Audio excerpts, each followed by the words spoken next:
ആത്മീയതയുടെ കപട വസ്ത്രം ധരിച്ചവരും ഒക്കെ അവരുടെ ഉള്ളിലെ നീതിബോധം ഉയർത്തെഴുന്നേറ്റിട്ട് ചോദിക്കുകയാണ്, വേറെ 6 ദിവസമുണ്ടല്ലോ നിനക്ക് സൗഖ്യം പ്രാപിക്കാൻ, വന്ന് സൗഖ്യം പ്രാപിച്ചൂടെ?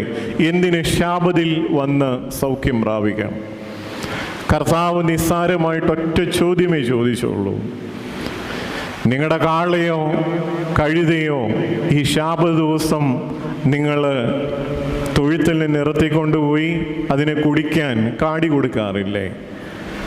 അതൊന്ന് കുഴിയിൽ വീണാൽ നിങ്ങൾ വലിച്ചു കയറ്റാറില്ലേ? എന്നിട്ട് കർത്താവ് ചോദിക്കുന്ന ഒരു ചോദ്യമുണ്ട്. അബ്രഹാമിൻ്റെ സന്തതിയും ആഗൽ കറുസായാൽ 18 വത്സരമായി ബന്ധിതയായിരുന്നവളുമായി ഇവളെ. ഒരു പക്ഷെങ്കിൽ ഇതിന് സമാനമായൊരു വാക്യം നിങ്ങൾ ശ്രദ്ധിച്ചിട്ടുണ്ടാവാം.